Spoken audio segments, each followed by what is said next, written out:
নমস্কার, আমি সায়নী বন্দ্যোপাধ্যায়। কৃষ্টির পর্দায় আপনাদের সকলকে অনেক অনেক স্বাগত। বাঙালির 12 মাসে 13 পার্বণ, কিন্তু যে বিষয়টি নিয়ে বাঙালির উদযাপন করার কোনো তিথি নক্ষত্র মেনে করতে হয় না, সারা বছরই মনের আনন্দে করা যায়, সেটা হলো বই। বইয়ের থেকে ভালো বন্ধু মানুষের হয় না, বইয়ের থেকে নিজের কেউ হয় না, ভরসাযোগ্য কেউ হয় না, এই কথা আমরা সকলেই জানি। কিন্তু যারা এই বই আমাদের এত সুন্দর সুন্দর গল্প কবিতা সুন্দর করে সাজিয়ে আমাদের কাছে অবধি পৌঁছে দেয়, আজকে এরকমই একজন মানুষের সাথে কথা বলবো।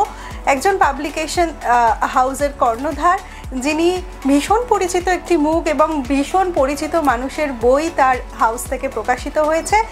ঘরে বাইরে পাবলিকেশন হাউসের জায়গায় আজকে আমরা রয়েছি এবং আমরা কথা বলবো আমাদের আজকের অতিথি সুদীপ ভট্টাচার্যের সাথে।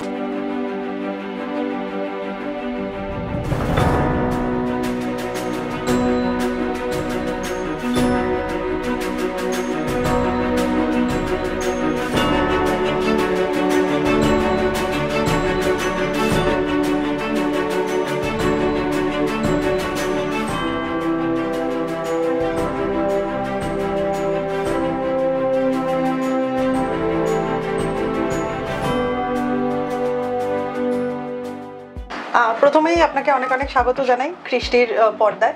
প্রথমেই যে প্রশ্নটা দিয়ে শুরু করতে চাই সেটা হচ্ছে যে পাবলিকেশন হাউস এখন তো একটা কম্পিটিশনের জায়গাতে চলে এসছে, এটা আপনার মনে হয় কি একটা চ্যালেঞ্জের বিষয় যে মানে এটা মানুষের ভরসাটা অর্জন করা, এটা বিজনেস বেশি, কাজ ভালো করা, এটা একটা মানুষ ভরসা করতে পারে না যে এখানে ব্যবসাই বেশি হচ্ছে, কাজ ভালো করছে না, এইরকম মানুষের কিন্তু অনেক ডাউট আছে। কারণ অনেক পাবলিকেশন হাউস, মানে আমি যেহেতু লেখালেখি করে আমি জানি টাকা পয়সা দিয়ে মানুষ একটা বই করছে কিন্তু স্যাটিসফাইড নয়, এবং এত তার সংখ্যা, সেইখানে দাঁড়িয়ে আপনার কি মনে হয় যে একটা নিষ্ঠাভাবে কাজ করাটা মানুষের কাছে পৌঁছানো কতটা চ্যালেঞ্জের? মানে সবচেয়ে টাফ প্রশ্নটা, বিতর্কিত প্রশ্নটা একদম শুরুতে করলে, যেটা হচ্ছে চ্যালেঞ্জ বলে কিছু নেই। কারণ আমি বেসিক্যালি, তুমি যদি আমায় জিজ্ঞেস করো, আমি চ্যালেঞ্জের বিষয় নয়, এটা ভালো লাগা। আর ভালো লাগা কখনো চ্যালেঞ্জের মুখোমুখি হয় না। আমার যেদিন ভালো না লাগবে আমি হয়তো সরে যাব, কিন্তু এক্সটেন্ড করে ভালো লাগাটা। মানে এমন কিছু যেটাকে ভালো লাগাতে হয় সেটা সময় সাপেক্ষ, আস্তে আস্তে আস্তে আস্তে গ্র্যাজুয়ালি। আর এর পরের উত্তরটা তুমি যদি বলো যে চ্যালেঞ্জ কতটা, মানে অন্যদের সঙ্গে চ্যালেঞ্জ, কম্পিটিশন একেবারেই নেই। প্রথম কথা, বই পাড়ায়, কলেজ স্ট্রিট বলো, কলেজ স্ট্রিটের বাইরে বলো, আমার সঙ্গে প্রায় অন্তত 99 জন মানুষের সম্পর্ক ভীষণ ভালো। অনেকে আমায় খুব স্নেহ করেন, ভালোবাসেন। কারণ আমি শুধু তো বইয়ের জগতে বা পাবলিকেশনের জগতে কদিন আছে এমন তো নয়। আমি একসময় FM করতাম, তারপরে বিভিন্ন টিভি শো করতাম, আরও বিভিন্ন অনুষ্ঠান, লেখালেখি, অনুসজ্জা নিয়ে, যেটা অ্যাকচুয়ালি আমার আসল প্রফেশন, লেখালেখি করতাম। তার ফলে যেটা হয়েছে, আমাকে অনেকে চিনতেন, এটা আমার অ্যাডভান্টেজ। আর দ্বিতীয় জিনিস হচ্ছে, কম্পিটিশন তো নেই, বরঞ্চ মানে হাত ধরে এগিয়ে নিয়ে যাওয়ার ব্যাপার আছে। বইপাড়ার অনেকেই আছেন যারা পাশে দাঁড়ান, সাহায্য করেন। আমরা একটু বইপাড়া থেকে দূরে, কলেজ স্ট্রিট থেকে একটু দূরে, এবং ইচ্ছে করেই দূরে, যেহেতু কম্পিটিশন নেই, একদম আলাদাভাবে সুন্দর একটা জগৎ করে নেওয়া নিজেদের মতো করে। আর তারপরে যে কথাটা বললে সেটা হচ্ছে, প্রচুর পাবলিকেশন হচ্ছে, খারাপ কি, ভালো তো। প্রচুর পাবলিকেশন হচ্ছে, মানে এই সময় পাবলিকেশন খুব একটা ভালো যে জায়গায় দাঁড়িয়ে আছে এমন বলবো না। বই বিক্রির নিরিখে যদি বলো, কলকাতা বইমেলায় বই বিক্রি হয় নিয়ার অ্যাবাউট 25 কোটি টাকার মানে বই বিক্রি হচ্ছে।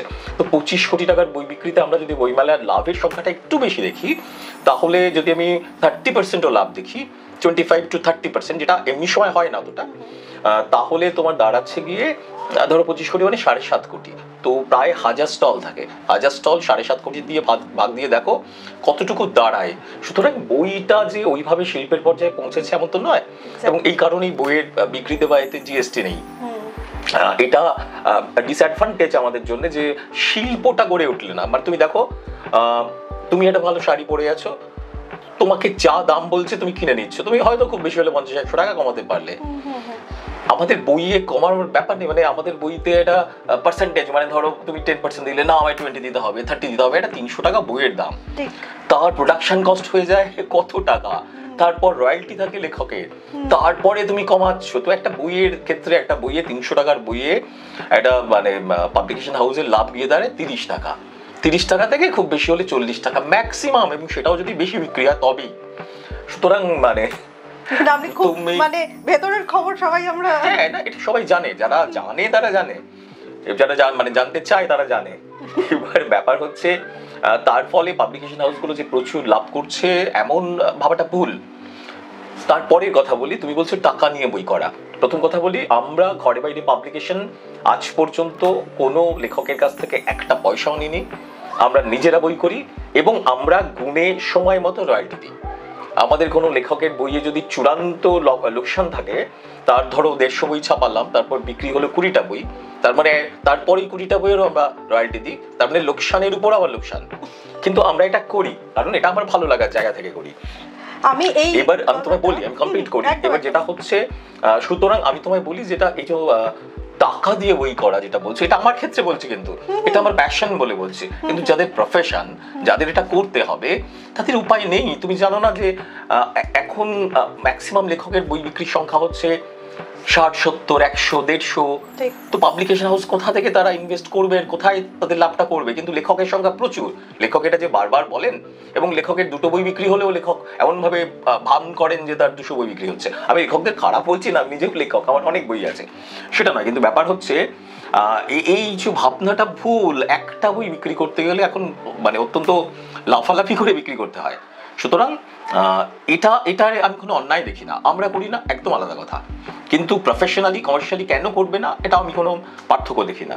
তারপরে তোমার লাস্ট কোশ্চেন যেটা ছিল, বেশ কিছু পাবলিকেশন বিতর্ক তৈরি করছেন, তারা হয়তো ঠকাচ্ছেন বা এরকম কিছু করছেন। দেখো, ফেসবুক খুললে আমরা অনেক কিছু দেখতে পাই। আমি এক্ষেত্রে কোনো মন্তব্য করব না, শুধু বলবো যে যারা লেখক, লেখা ছাপাতেই হবে, এটা যতদিন মাথায় থাকবে পাবলিকেশন হাউস হবে। এটা আপনার যে কোনো কাজের ক্ষেত্রেই হয়। সুতরাং ছাপাতেই হবে, মানে আপনাকে ব্যাংকে টাকা দ্বিগুণ করতেই হবে 2 বছরের মধ্যে, এই ভাব করলে তো চিটফান্ড গজাবে। সুতরাং অ্যাকচুয়ালি লোভ, লেখককে লেখক হতেই হবে। লেখা তো আমরা এর আগেও দেখতাম, আমরা তো বহু দিন আমাদের লেখা খাতাবন্দি হয়ে থাকতো, মোবাইল বন্দি হয়ে থাকতো, কিন্তু বই আকারে করতেই হবে, এই ভাবনাটা থেকে সরে আসতে হবে। ঠিক। আর এখন তো বই পড়াটা মানুষের মধ্যে খুব কমে যাচ্ছে। এখন তো মানে আগে পুজো, এই যে পুজো আসছে, আমরা আগে পুজোর ম্যাগাজিন, পুজোর সংখ্যা, এগুলো নিয়ে যে একটা পড়ার একটা ছিল, সারা বছরই আমরা বই পড়তাম। কিন্তু এখন বই পড়ার সংখ্যাটা মানুষের ব্যস্ততা হোক বা নানা কারণে কমে যাচ্ছে। সেখানে বই বিক্রির বিষয়টাও তো একটা মানে অনেক বড়, আবারও আমি বলছি চ্যালেঞ্জই বলবো আমি এটাকে বারবার, যে এটা আপনার প্যাশন হলেও সেটা তো একটা মানে কোনো সময় তো ট্রাবল দেয় যে এটা হচ্ছে না, স্মুথ ভাবে এগোচ্ছে না। ভালো প্রশ্ন। প্যাশন, কিন্তু সেই যে প্যাশনে আমার বাড়ির খরচ, মানে আমার পকেট টাকা খরচ হয়ে বেরিয়ে যাবে, এমন প্যাশন নয়। নিশ্চয়ই মানে দেখো, একটা সমস্ত কাজের পর সেখান থেকে যদি তুমি আর্নই না করতে পারো, অন্তত এক ব্যাগ বাজার দিন শেষে যদি ঘরে না আনতে পারো, তবে তুমি কি করলে? এবং সেটুকুনিও থাকেই। তারাপদ রায়ের একটা খুব ভালো উক্তি আছে, তারাপদ রায়ের মানে সমগ্র কিংবা বুদ্ধিশুদ্ধি, এই কোনো একটা বই নিয়ে বলেছিলেন তিনি, যে এই বইটা প্রত্যেক দিন আমার যা রয়্যালটি দেয় বিক্রিতে, আমি সেই রয়্যালটিতে আমার বাজার করতে পারি। এবার ব্যাপার হচ্ছে তা নয়, অনেক বই আছে তার রয়্যালটি বেশি। আমি আমার লেখার কথা বলছি, আমার পাবলিকেশন হাউসের লাভের টুকু কথা বলছি। ওই যে কটা বই বিক্রি হয় তাতে বাজার খরচটুকু হয়, না হলে এটা চালানো খুব মুশকিল। আর দ্বিতীয় হচ্ছে, তুমি বই বিক্রির কথা যদি বলো, তাহলে বলবো দেখো, আমরা তো একেবারেই কোনো টাকা না নিয়ে লেখকের থেকে বই করি। তার মানে আমরা সবসময় লক্ষ্য করি লেখক খুব ভালো লিখবেন, কন্টেন্টটা খুব ভালো হতে হবে, আমরা যাতে সেটা সেল আউট করতে পারি। এবং আরো একটা জিনিস আমরা দেখি, এটার সঙ্গে সঙ্গে কিছু বই আমাদের করতে হয় মানে রিকোয়েস্টে করতে হয়। আচ্ছা, এটা সবাই করেন, মানে কিছু না বলার কিছু জায়গা থাকে না, এত কাছের মানুষ আসেন সবসময়, মানে সে আমি কোয়ালিটি ধরে রাখবো, এটা হয় না। আমি এখনো বলছি, আমার হয়তো ঘরে বাইরের, অনেকেই জানেন ঘরে বাইরের বই, ঘরে বাইরের হয়তো 50% বই খুব ভালো, 50% বই খারাপও আছে। আমি জানি না, যারা লেখকরা শুনছেন আমায় গালাগালি দেবেন আমাদের হাউসে, কিন্তু না, মানে আমি খারাপ সে অর্থে বলছি না, কিন্তু আমি মানের দিক থেকে বলছি, হয়তো একটু কম বেশি হতে পারে। কিন্তু আবার তোমায় বলি, এক্ষেত্রে যেটা ঘটনা হচ্ছে, ওই যে একটু কম ভালো যে 50% বই, আমায় ওই 50% বই কিন্তু লাভের ঘরে পৌঁছে দেয়। আচ্ছা, এবার না হলে আমি বাকি 50% বই হয়তো করতে পারতাম না। এটা প্র্যাকটিক্যাল জায়গা। আমি আরেকটা জিনিস যেটা বলতে বলতে মনে পড়লো, আপনার যে ধরুন এখানে একজন বই করতে চায়, সেখানে মাপকাঠিটা কি, মানে সেটা একজন আমি আজকে কিছু লেখা নিয়ে এলাম, আপনার ভালো নাই লাগতে পারে, তখন সেক্ষেত্রে কি আপনি মানে মুখের উপর বলে দেবেন যে না না, আমি মুখের উপর বলতে পারি না, আমি কাউকে মুখের উপর বলতে পারি না, আমি হোয়াটসঅ্যাপে না করতে পারি না, আমি কিচ্ছু বলতে পারি না, কিন্তু মুশকিলটা হচ্ছে আমরা করতেও পারি না, আমাদের সময় লাগে। মানে ধরুন আপনি আজকে এলেন, আমায় বললেন, আমি হয়তো বলবো যে দেখুন আমার 2 বছর বুক, 2 বছর পর নিশ্চয়ই আমি চেষ্টা করব করার, এই সময়টুকু আমায় নিতে হয়, কারণ না হলে তো খুব মুশকিল হয়ে যাবে। মানে এত সংখ্যায় প্রতিদিন রিকোয়েস্ট আসে, এবং আমি এখনো বলছি আমি সত্যি না করতে পারি না। আমি লেখকদের লেখা ওভাবে পড়িও না সবসময়। দেখো সে আমার হাউসে খুব বড় বড় লেখক আছেন, অনেকেই আছেন, এবার মানে বড় বড় ছোট ব্যাপারই বলছি না, প্রত্যেকেই আমার হাউসে যারা কাজ করেন প্রত্যেকেই মোটামুটি ভাবে খুব ভালো লেখেন। এবার আমি তাদের যখন বই করার কথা বলি, তারা তো এখন আর আমায় অত রিকোয়েস্ট করেন না, করার প্রশ্নই নেই, আমরাই বরঞ্চ বারবার বলি যে বইটা দাও বইটা দাও। এবার বিষয় হচ্ছে আমি কিন্তু কখনো না, বা অন্য কাউকে যদি বলি, আমরা না কখনো আমি তার লেখাটা পড়ি না, অনেকে ম্যানুস্ক্রিপ্টটা দেখে নেন, এটা আমার জানি আমার নিজের ফল্ট, এটা আমার সমস্যা, কিন্তু তারপরে বলছি আমাকে যখন তারা বলে তুমি লেখাটা দেখে নাও, আমি লেখাটা দেখি না, আমার তো সেই লেখকের উপর আস্থা আছে বলেই আমি বলছি, আমি তো তার অন্য লেখা পড়েছি, আমি জানি যে সে তার লেখাটা কতটা ভালো হবে। এবার যদি তুমি বলো যে বইয়ের কন্টেন্ট বা বইটা হয়তো তার প্লট ওয়াইজ ঠিকভাবে সাজানো হয়নি, বা একটু যদি বলো, আমি সেক্ষেত্রে সবসময় লেখকের উপর ছেড়ে দিই। তার কারণ লেখকের যে কোনো হাউসের এবং আমাদের হাউসেরও ম্যাক্সিমাম লেখকের একটা জায়গা তৈরি হয়ে গেছে, তার একটা পাঠক ভিত্তি তৈরি হয়ে গেছে।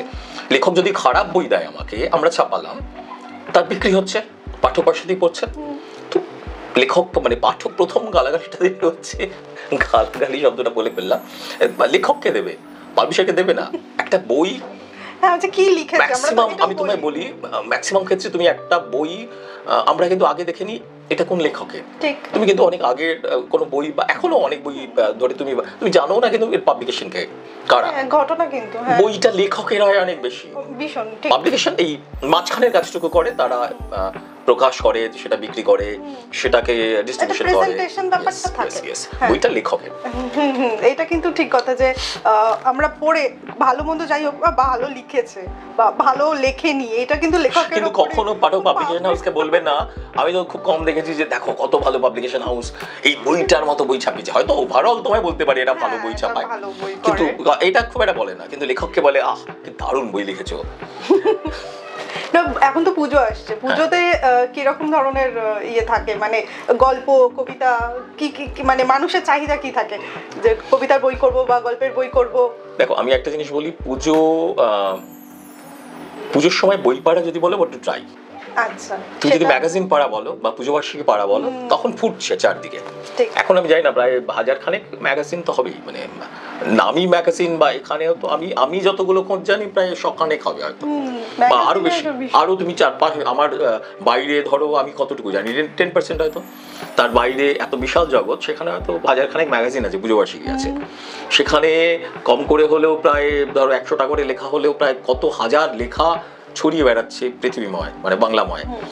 এবারে এই লেখার স্বাদ কিছু কিছু মানুষ পান, তারা পুজো বার্ষিকী কেনেন, বইটা এই সময় না বিক্রি হয় না। আমরা ঘরে বাইরে থেকে কোনো পুজো বার্ষিকী বার করি না, মানে একটা পুজো বার্ষিকী বার করা না খুব চাপ আছে, মানে সেটাকে শুধু একবার বার করা তো নয়, সেটাকে লং রান করানো, প্রত্যেক বছর করার খুব চাপ আছে। তার মধ্যে হঠাৎ করে অনেকগুলো ইনসিডেন্ট ঘটে যেতে পারে, বৃষ্টি হতে পারে, বন্যা হতে পারে, কোনো সামাজিক কোনো সমস্যা তৈরি হতে পারে, এর ফলে না প্রচন্ড মার খেয়ে যেতে পারে। বিজ্ঞাপন ঠিক মতো না পাওয়া গেলে পুজো বার্ষিকীগুলোতে বিক্রি খুব খারাপ, যত যে বলুক বিক্রি না খুব চাপের। তার ফলে কিছু পুজো বার্ষিকী বাদ দিয়ে বলছি, তার ফলে সবাই যে খুব ভালো আছে, খুব আনন্দ করছে এমন নয়, কিন্তু ওই যে নিয়মিত রুটিন হয়ে গেছে, মানে প্রত্যেক বছর আমাকে বার করতেই হবে, এই জায়গাটা আমরা ঘরে বাইরে থেকে আমরা এখনো সেই আবেগটা দেখাতে পারিনি যে প্রত্যেকবারই ফাঁসির মঞ্চে যাব, আবার বেরিয়ে আসবো, এখনো দেখাতে পারিনি। কিন্তু প্রত্যেক বছর স্পেশাল তো কিছু একটা হয় ঘরে বাইরে থেকে। আমরা বছরে 2টো প্রোগ্রাম করি, খুব বড় বড়। আচ্ছা। আমরা এখন মেইনলি বিবেকানন্দ হলটা ভাড়া নিয়ে করি, সেখানে অনেকগুলো বই রিলিজ থাকে। আমাদের নভেম্বর নাগাদ আমরা করি, পুজোর পরই একটা উৎকর্ষ সম্মান, ঘরে বাইরের উৎকর্ষ সম্মান দেওয়া হয়। আমরা দীনেশচন্দ্র সেনের প্রপৌত্রী, আমাদের লেখিকা আছেন সুদেশ নাদি, সুদেশনা দিয়ে আমরা মিলে দীনেশচন্দ্র সেন স্মৃতি সম্মান দিই, এরকম ভাবে বিভিন্ন সোশ্যাল ওয়ার্কের জন্য আমরা সুশীল ভট্টাচার্য স্মৃতি সম্মান দিচ্ছি। এইরকম বিভিন্ন ক্ষেত্রে আমরা একটু আলাদা আলাদা মানুষদের সম্মাননা দিয়ে থাকি। সেটা যে সাহিত্য জগতের হতে হবে এমন নয়, আমাদের এখানে সাহিত্য জগতের পাইনি। আমরা যেমন তোমার কি বলে ত্রিপুরা থেকে আমরা ডক্টর মণিদীপ চক্রবর্তীকে নিয়ে এসেছিলাম। মণিদীপ চক্রবর্তীর স্পেশালাইজেশন ও ডক্টর, রুগী দেখে, একটা হসপিটালে চাকরি করে, কিন্তু ওর অদ্ভুতভাবে ও 100 রুগী দেখে এবং তাদের সমস্ত ওষুধের খরচ ওরা বহন করে, পুরা বহন করে। এবং ওর বাইরে একটা রাখা আছে, তোমার চেম্বারের বাইরে একটা বুকশেলফ রাখা আছে, সেখানে অনেক বই আছে। এবং ওই বই যদি কোনো পেশেন্ট নিয়ে গিয়ে তার পরের দিন পড়া ধরে, ও যদি বলতে পারে 20% ডিসকাউন্ট দেয় ওর ভিজিটের। তো এটা একটা দারুণ ব্যাপার। তো আমরা নিজেরা শুনে ভালো লাগে। হ্যাঁ, একদম একদম।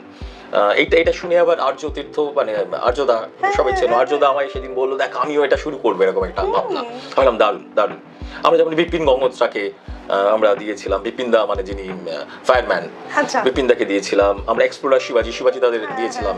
আমরা এরকম বিভিন্ন ফিল্ডের, চন্দ্রশেখর কুন্ডু ওদের ওকে দিয়েছিলাম। আমরা এরকম বিভিন্ন ফিল্ডের মানুষদের আমরা উৎকর্ষ সম্মান দিই। সেটা ওই পুজোর পরপর ধরো নভেম্বর নাগাদ আমরা করার চেষ্টা করি। আচ্ছা, আরেকটা জিনিস বলি, যখন পুজোর কথাই বললে, আমরা পুজোর 4 দিন খোলা রাখবো। আচ্ছা। এবং বহু মানুষ আমাদের বলেন যে আমাদের এখানে পারফরমেন্স করতে চান। আমরা তো এখানে অনেকে কবিতা বলেন, গান করেন, অনেকে ছোট্ট জায়গাটাকে তারা ব্যবহার করতে চান। আমাদের পক্ষে তো সবসময় ডাকা হয় না, যারা এটাকে নেন তারা তাদের মতো করে ডাকেন। তো আমরা মাঝে মাঝে বলি যে আমরা ওপেন করে দিই। ধরো একদিন আমরা বললাম যে তোমরা এসে তোমরা এটা কিছু পারফরমেন্স করো। তোমরা এখানে বই ঘরে আমাদের যেমন জায়গাটা, তারা সেটা করেন, এসে এলো, কেউ কবিতা বলছে, কেউ গান করছে, কেউ অন্য কিছু একটা করছে। মানে এই জায়গাটা কেউ নিয়ে নিজের মতো অনুষ্ঠান করতে চাইলে মানে করতে পারে। সেটা পুজোর 4 দিনের মধ্যে করতে চাইলেও করতে পারে। মানে পুজোর 4 দিন খোলা আছে। আমরা পুজোর 4 দিন খোলা রাখছি।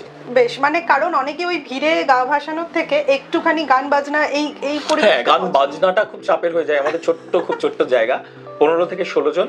একটা গিটার তো হতেই পারে। হ্যাঁ, অবশ্যই হতে পারে। খুব সুন্দর জায়গা আমাদের গিটারের জন্য।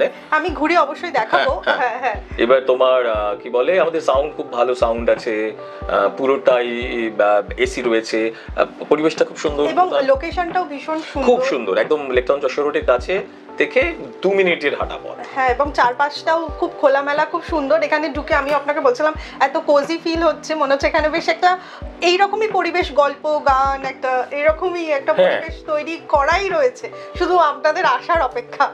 আর এতদিনের যে আপনি এত বই করেছেন, একটা বই তো নিশ্চয়ই মনে হয়েছে যে না এই বইটা খুব ইউনিক, এটা আমার মনে থাকবে, আমার পাবলিকেশন থেকে আমি করেছি। এটা বলা আমার পক্ষে খুব চাপ। আমার চোখের সামনে ভাস্বর ভাসছে, আমি যদি বলতে যাই তাহলে ভাস্বর আবার বলবো, আমার বই বললে না, আমার চোখের সামনে সন্দীপদা ভাসছে, আমার চোখের সামনে তনিমাদি ভাসছে, মানসীদি, মানে যারা খুব সেলিব্রিটি। আমার চোখের সামনে আমার এখানে নবকুমার বসু ভাসছে, আমার এখানে দীপান্বিতাদি ভাসছে। মানে একজনকে কিছুতেই সিলেক্ট করা যাবে না, আমি কি করে বলি কারো কথা। তবে হ্যাঁ, খুব সদ্য মারা গেছেন বাসন্তী চট্টোপাধ্যায়, বাসন্তী দি অভিনেত্রী। বাসন্তী দি লাইফ স্টোরিটা বাসন্তী রঙে আঁকা, এটা আমরা করেছিলাম। আমাদের একটা ভালো কাজ। আলোকুণ্ড আলোদার একটা সঙ্গীতের বই আমরা করেছিলাম। এই বইগুলোর বিক্রি খুব কম, খুবই কম, কিন্তু বাসন্তী দি বলো, আলোদা বলো, এই বইগুলো ভীষণ ভালো বই, খুব ভালো বই।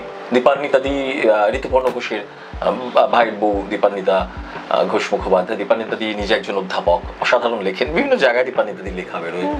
8 পৌরে বলে একটা বই করেছিলাম আমরা, খুব ভালো। আমি আবার বলছি, বিক্রি হয়তো এই বইগুলো খুব একটা বেশি নয়, কিন্তু কোয়ালিটির দিক থেকে যদি বলো, আমি ওই যে তোমায় বললাম না যে কোয়ালিটির দিক থেকে খুব ভালো বই যে প্রচুর বিক্রি হবে এমন নয়।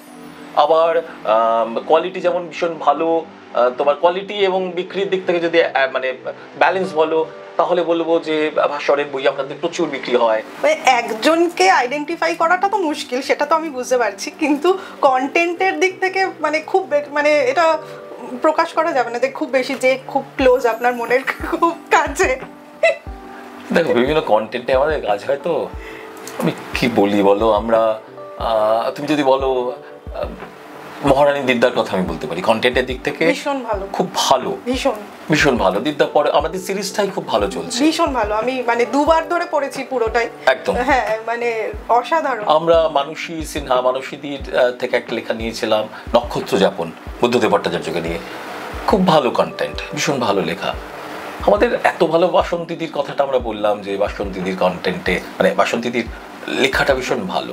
এই যে এত ভালো ভালো লেখা, কোনো সময় এখন তো অডিও বুকের সময়, আপনার মনে হয়েছে এইগুলোকে আমাদের অনেক অডিও বুক হয়তো আমাদের বই থেকে, এই যে গতকালকেই বোধহয় আমরা পাঠালাম মণিদীপা আমেরিকা থাকে, ওর কৃষ্ণ গহ্বর বলে একটি উপন্যাস, একটি বেসড অন মাইগ্রেশন, আমেরিকায় মেক্সিকো থেকে যে মাইগ্রেশনটা হয় সেই মাইগ্রেশনের উপর বেসিক্যালি বাংলাদেশের লোকজন যেখান থেকে যায়, সাংঘাতিক এই জার্নিটা, এটার উপর লেখা। তো ওটা অডিও স্টোরি হবে, আমরা পাঠালাম। এরকম তো আমাদের অডিও স্টোরি হতেই থাকে। আপনাদের ঘরে বাইরে পাবলিকেশন থেকে একটা না, আমরা এখনো অডিও স্টোরি করার কথা ভাবিনি, কিন্তু অনেকেই করছেন এবং ভালো। মানে অডিও স্টোরি, যদি একটা অডিও স্টোরি মানে তো শুধু নয়, এটা পুরো একটা প্রোডাকশন, একটা প্রোডাকশন মানে একটা বই, সেটাকে লেখকের কাছ থেকে নেওয়া, তারপর সেটাকে বিভিন্ন যারা ড্রামা আর্টিস্ট তাদের দিয়ে করানো, তারপর সেখানে মিউজিক দেওয়া, এই সব দিয়ে একটা প্রোডাকশন তৈরি হয় পুরোটা। মানে তোমার একটা স্টুডিও নিতে হবে সমস্ত রেকর্ডিং এর জন্য, একটা পুরো প্রোডাকশন খরচ নিয়ার অ্যাবাউট মানে খুব কম করে হলেও 15 থেকে 20,000 একটা স্টোরি যদি কেউ করতে যায়, খুব কম করে বলছি। মানে একজন ক্যারেক্টার নিলে সে হয়তো 5টা গলা করে দিল, 6টা গলা করে দিল, তাকে হয়তো পেমেন্ট কম দিলে। এবারে সেই সব নিয়ে আমি প্রোডাকশন খরচটা কম করার কথা বলছি। এবার তারপরে সেটাকে তুমি ইউটিউবে ফেলছো বা এখানে ফেলছো, মনিটাইজেশন হচ্ছে, এবং এটা যে খুব ভালো সবসময় হচ্ছে এমনও নয়। মানে আমরা হয়তো দেখি প্রচুর ভিউ হচ্ছে, প্রচুর টাকা পায়, এটা ভাবি, কিন্তু প্র্যাকটিক্যালি কিন্তু 2-1টা চ্যানেল বাদ দিয়ে খুব ভালো টাকার জায়গা নেই। অনেকে শখে করছে, অনেকে ভাবছে পরবর্তী সময়ে আমরা আরো বেশি আর্ন করতে পারবো এই ভাবনায় করছে। কিন্তু তারপরও বলবো যে এটা ভালো জিনিস, কেউ যদি চালিয়ে যেতে পারেন এই জিনিসটা, এটা খুব খুব অন্যরকম একটা। মানুষের ধৈর্য কম, তো আমি একটু আগে বলছিলাম যে বইটা নিয়ে পড়ে না, অথচ রাস্তায় যেতে যেতে কানে হেডফোন দিয়ে শুনছে আর কি। ওই শোনার অভ্যেসটা থেকেও যদি মানুষের কাছে কিছু ভালো জিনিস পৌঁছে। আমি তোমায় এক্ষেত্রে বলতে পারি আমার দীর্ঘদিনের আকাশবাণীর অভিজ্ঞতা, তো 22 ইয়ার্স, 22 বছর যুববাণী থেকে এফএম আকাশবাণীতে। তো আমরা বিভিন্ন শ্রোতা দেখেছি, আমরা যেমন গ্রামের শ্রোতা দেখেছি, আমরা শহরের শ্রোতা দেখেছি, আমরা শ্রোতা পাল্টে যেতে দেখেছি। মানে এখন এফএম শোনা, প্রবলভাবে এফএম শোনা থেকে এফএম না শোনা, ইউটিউব চালিয়ে রাখা, সেলুনগুলো ইউটিউব চালিয়ে রাখে। আগে আমরা সেলুনগুলো খোঁজ নিতাম এই প্রোগ্রামটা শুনলে কিনা, কতজন আমাদের বলতো, এখন সেসব দেখি না। তারপরেও আপনারা যদি অডিও শোনেন, যে কোনো কিছুর অডিও, তাহলে না আমাদের মেন্টাল ব্লকেজটা অনেক কম হয়, আমাদের অনেক অনেক ফ্রেশ লাগে অডিও যখন আমরা শুনি। অডিও শোনা বাড়ান, সেটা গল্প হতে পারে, সেটা তন্ত্র কাহিনী হতে পারে, সেটা রহস্য রোমাঞ্চ হতে পারে, যা ইচ্ছে হতে পারে, কিন্তু অডিও শুনুন। অডিও শোনার থেকে ভালো ব্যায়াম মাথার জন্যে আর কিছু হতে পারে না। মানে এই 24 ঘন্টা ভুলভাল রিল স্ক্রল করার থেকে হতে পারে না, জাস্ট হতে পারে না। অডিও শোনার থেকে ভালো কিছু, মানে অভ্যেসটা বইতে না গিয়েও এইভাবেও একটু চেঞ্জ করা যায়। কনসেন্ট্রেশন বাড়ায় অডিও শুনলে। যত অডিও শুনবে, যত শুধু কনসেন্ট্রেশন তুমি মাথায়, আমি বিটস বাদ দিলাম, আমি খুব বিটসে কিছু হচ্ছে গান বা এটা বেশিক্ষণ নেওয়াটা খুব মুশকিল তখন। কিন্তু ওভারঅল তুমি যদি এতে যাও, সিম্পল গানে যাও, কিংবা এই সমস্ত অডিও স্টোরি বা নাটক বা এই সমস্ত যাও, তাহলে আমার মনে হয় খুব খুব ভালো এটা। যেমনি আমি সানডে সাসপেন্সের কথাই বলবো, যেটা মানে একটা অ্যাডিকশন, যে কিছু কিছু গল্প মানে শেষ অবধি হয়তো একটা কাজ করতে হবে বা খেতে যেতে হবে, কিন্তু ছাড়তে পারছি না যে ওটা শুনতেই হবে। ভালো, এখন তো সানডে সাসপেন্স কেন, মিরের চ্যানেল আছে, আরো কাহন বলে একটি চ্যানেল আছে। আমাদের বন্ধু বান্ধবরা প্রচুর আছে এখন, আকাশবাণীর প্রচুর ছেলে মেয়ে আছে যারা অডিও স্টোরি করছে, খুব ভালো কাজ করছে, প্রত্যেকেই খুব ভালো কাজ করছে, এবং সবাই মিলে একটা কাজ করা, এটা কিন্তু ভালো। মানে এটা যত নিতে পারবে, হ্যাঁ, তো এটা সবসময় চেঞ্জ ইজ গুড, আর সেটা পজিটিভ দিক থেকে হলে তো খুবই ভালো। আপনি আপনার নিজের মানে ব্যক্তিগতভাবে বলছি, মানে বই পড়ার সময় হয়, এইটা যদি তুমি আমায় বলো, সময় আমার প্রচুর, মানে আমি প্রচুর কাজ করি, তারপরেও বলবো আমার কাছে প্রচুর সময়, বহু সময় থাকে, প্রত্যেক মানুষের থাকে, যে যত ব্যস্ত মানুষ থাকুক না কেন। সমস্যা হচ্ছে ব্রেন, তুমি সুইচ করতে পারছো কিনা, ঠিক কথা। সুইচ অন সুইচ অফটা তুমি কত ফাস্ট করছো। এটা যদি তুমি ফাস্ট করতে পারো তাহলে কিন্তু প্রত্যেকটা মানুষের কাছে অনেক সময় থাকেই থাকে। এবার আমার যেমন অনেকগুলো ভ্যারাইটি অফ ওয়ার্কস কাজের মধ্যে আমি জড়িয়ে থাকি, এখান থেকে আমার সুইচ অফ সুইচ অনটা খুব করতে হয়। আমি যেমন একটা সময় বললাম না তোমায়, যেহেতু এফএম করতাম, আমি যখন এফএম করছি আমার কাছে একটা ফোন এলো, আমার কোনো ক্লায়েন্ট ফোন করেছে, এখানে হয়তো এই মিস্ত্রি যায়নি, কিংবা এই পেমেন্টের এটা আমায় করতে বা কিছু একটা, এই যে সুইচ অফ সুইচ অন, মানে আমি ফেডার অন করে বলছি, তারপরে একটা ফোন যেটা হয়তো একটু টেনশনও আছে, আমার হয়তো মিস্ত্রি যায়নি, আমায় তার কৈফিয়ত দিতে হচ্ছে ক্লায়েন্টকে। আচ্ছা, তারপরে আবার অন করে আমি একটা রবীন্দ্রসঙ্গীত বাজালাম, তার কিছু বললাম, এইগুলো করতে হয়। এটা ধরো, এটা লেখার ক্ষেত্রেও তাই হয়, বিভিন্ন কাজের ক্ষেত্রে। হ্যাঁ, মাল্টিটাস্কিং, মানে ওই সুইচ অফ সুইচ অন, মানে আমি যখন যেটা করছি আমি আগেটা বলে যেতে হবে।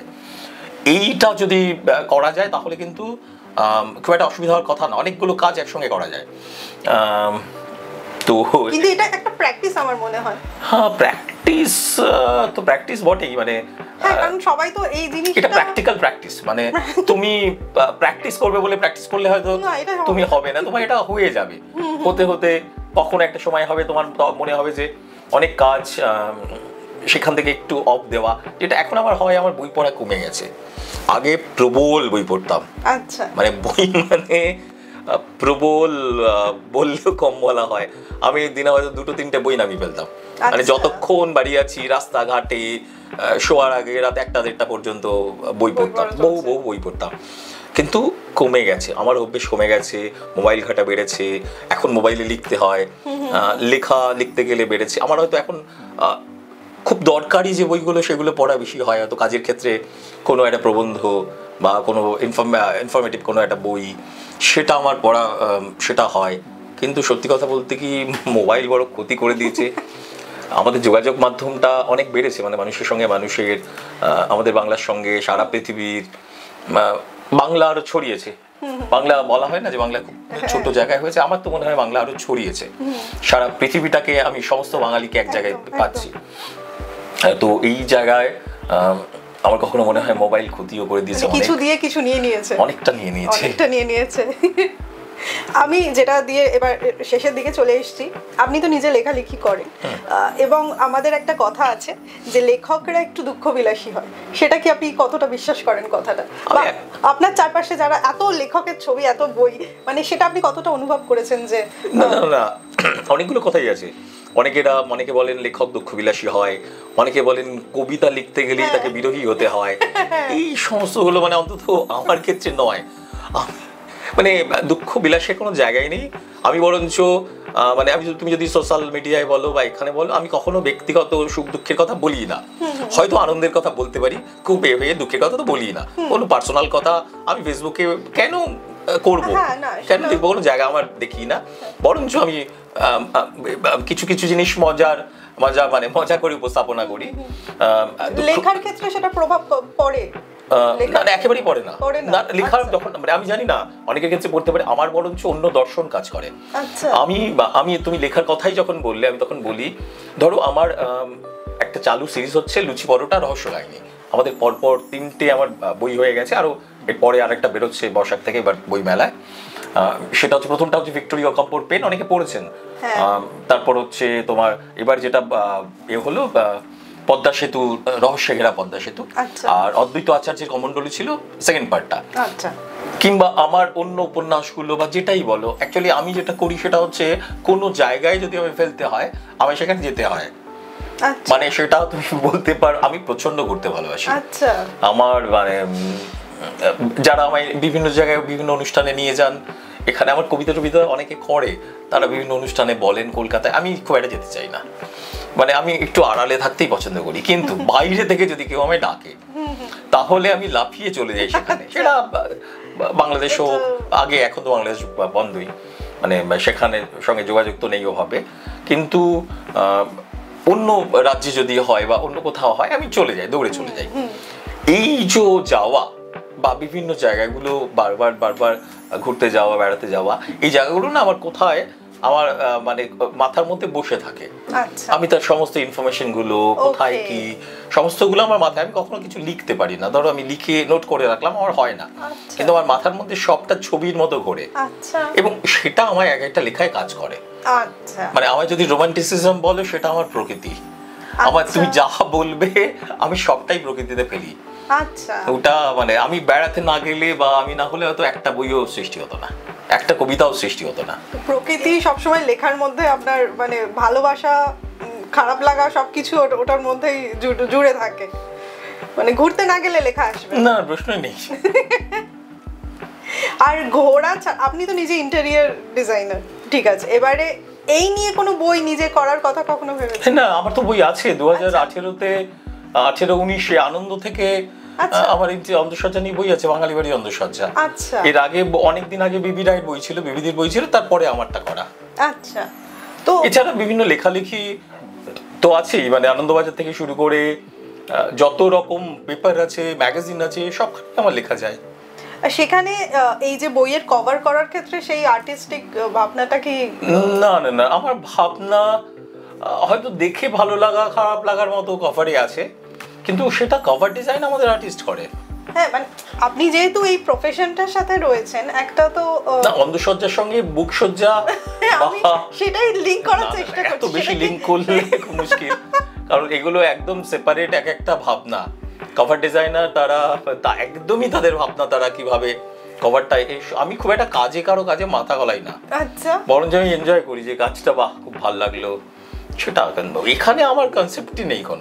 কারণ আমি জিনিসটা কেন বলছি, কারণ আমার নিজের সবুজ রংটা খুব পছন্দ, এবার আমার প্রকৃতি খুব পছন্দ, তো আমাকে কেউ যদি বলে আচ্ছা বাড়ির রংটা কি করবো, আমি বলি সবুজ পাতা পাতা। আমাকে যদি কেউ বলে আচ্ছা একটা বইয়ের কভার, সবুজ পাতা পাতা। এবার ওই জন্য আমি আপনাকে জিজ্ঞেস করলাম আপনার ক্ষেত্রেও কি এইরকম কিছু একটা মিক্স হয়?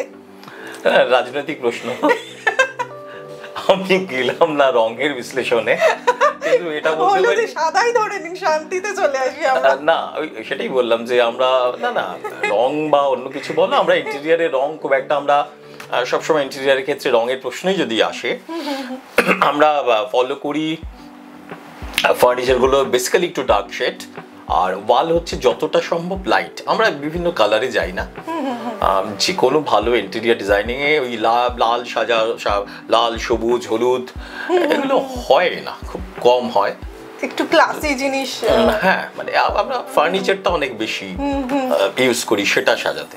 এবং সেই এই জায়গাটা দেখেও আমার মনে হচ্ছে যে আপনার কনসেপ্ট, আপনার ভাবনাটা এত সুন্দর করে, এবং আমি এসে থেকে যে কথাটা বলছি যে এই পর্দাটার ব্যাপারটা, এইটা দেখে আমার ক্যামেরা পার্সনও যিনি রয়েছেন তিনিও বলছেন যে এরকম একটা আমাকেও করে দিতে হবে। পর্দা তাহলে তো তোমায় দেখতে হবে, মানে হ্যাঁ, এই জিনিসটা একবার প্র্যাকটিক্যালি দেখতে হবে। মানে এটা জাস্ট উঠবে নামবে, এইটাই কনসেপ্ট, কিন্তু এটা নেমে গেলে এত সুন্দর আর উঠে থাকলে প্রকৃতি। এই ভাবনাটার মধ্যে একজন লেখক, একজন ইন্টেরিয়র ডিজাইনার, একজন পাবলিশার, সবকিছু মিলেমিশে একসাথে একজন। দেখো, আমি তোমায় এখানে একটা বলি, তোমরা যদি আমার বই ঘরের কথা বলো, ঘরে বাইরের বই ঘর, আমাদের এখানে প্রত্যেকটা পোর্শন আলাদা আলাদা। এইটা হয়তো বাইরের লোক এসে বুঝতে পারবেন না, কিন্তু যারা কনসেপ্টের সঙ্গে থাকেন বা আর্টিস্টিক যাদের ভিউ আছে তারা বুঝতে পারবে। আমাদের এক একটা জায়গায় এক এক রকম ভিউ আছে, তার কালার শেড, তোমার ল্যামিনেশনে মনে হবে একরকম কালার শেড, কিন্তু সেখানে এমন কিছু জিনিস বসানো আছে কালার শেড চেঞ্জ হয়ে যাবে, আচ্ছা, একদম অন্যরকম হয়ে যাবে। আচ্ছা, আমাদের এই পর্দাটাও তাই, একদম এটা যখন তোলা থাকে অদ্ভুত একটা ভিউ হয় তোমার বাইরেটা, আবার যখন নামিয়ে দিই তখন ক্লোজ হয়ে যায়, তখন প্রচুর আলো খেলা করে। এখানে প্রত্যেকটা বুক কভার একমাত্র তুমি যে মানে কালারের কথা বলছো না, বইয়ের কভার কিন্তু প্রচুর রং খেলা করে বইয়ের কভারে। এবং আমরা দেখলাম যখন আমি লাইট বেরোতে হবে, আমি যদি এখানে প্রচুর মানুষের মুখ বসিয়ে দিতাম আমি কিন্তু পেতাম না, কারণ মানুষের মুখ যদি বলো, স্ক্রিনের বলো, মোটামুটি একটু ডার্ক একটু ব্রাইট, এর বাইরে আর কিছু নেই, মোটামুটি একই শেড মনোক্রমে খেলা করবে। কিন্তু ডিফারেন্ট যদি কালার খেলা করতে চাও, বুক কভার হচ্ছে বেস্ট ওয়ান, এবং এটা পাবলিকেশন হাউস তার বুক কভার দিয়ে জায়গাটা তৈরি করবে, তো স্বাভাবিক। মানে এখানে আপনার সাথে বই নিয়ে কথা হলো, তারপরে আস্তে আস্তে প্রকৃতি, ঘোড়া, এবং তারপরে চলে এলাম ইন্টেরিয়র ডিজাইনিং এর কথায়। এত টপিক আমার মনে হয় এইভাবে কথা বলতে বলতে অনেক কিছু চলে আসে, গল্প করতে করতে অনেক কিছু, হ্যাঁ অনেক কিছু বেরিয়ে আসে, সেটা ওই ধরা বাঁধা প্রশ্নতে ধরা মুশকিল। সব শেষে যে প্রশ্নটা করব, যেটা দিয়ে শেষ করতে চাই, সেটা হচ্ছে যে বই মেলাতে যদি বই করতে চায়, মানে যারা আছে, যারা দেখবে, সেখানে কিভাবে যোগাযোগ করবে? এবং যোগাযোগ করবেন না, বরঞ্চ আমাদের স্টলে আসুন, বই কিনুন, আমাদের বই ঘরে আসুন, বই কিনুন, তারপরে আস্তে আস্তে কথা হয়ে যায়। ভালো লিখলে আপনার কাছে প্রকাশক যাবে, আপনি কেন আসবেন? হ্যাঁ, এটাও ঠিক যে যেতে হয়, মানুষকে ম্যানুস্ক্রিপ্ট দিতে হয়। যদি এটা বলো তাহলে বলবো আমরা প্রত্যেক বছর একবার করে আমরা ওপেন করি, আমরা পেজেই দিয়ে দিই, একদম স্ট্রেট ম্যানুস্ক্রিপ্ট নয়, আপনি এটা সিনপসিস করে আমাদেরকে পাঠিয়ে দিন, মেলে পাঠিয়ে দিন, আমাদের টিম সেটা পড়ে, তাদের ভালো লাগলে আমরা যোগাযোগ করে নিই সরাসরি। তারপর একেবারেই আমাদের নিজেদের দায়িত্বে আমরা বইটা করি, আলাদা করে প্লিজ আসবেন না। মানে বারবার না তো বলতে পারি না, কিন্তু ওই 2 বছর 3 বছর অপেক্ষা করতে হয়, বড় বাজে লাগে। এটা আমাদের ক্ষেত্রে হয়, এমন নয় যে আমাদের ক্ষেত্রে হয় না, এটা আপনাকে বুঝতে হবে। তবে এটা আমি নিশ্চয়ই বলতে পারি, এটা এমন একটা ঠিকানা যেখানে অনেক ভালো ভালো কাজ, ভালো জিনিস, মানুষ একটা ভরসার জায়গা। বরঞ্চ বই ঘরে আসুন, বই পড়ুন। আমাদের এখানে এলেই বই কিনতে হবে এমন কোনো ব্যাপারই নেই, আপনি আসুন, বই পড়ুন, আমরা চা খাওয়াই, এবং এত সুন্দর একটা জায়গা, সেখানে প্রোগ্রাম করুন।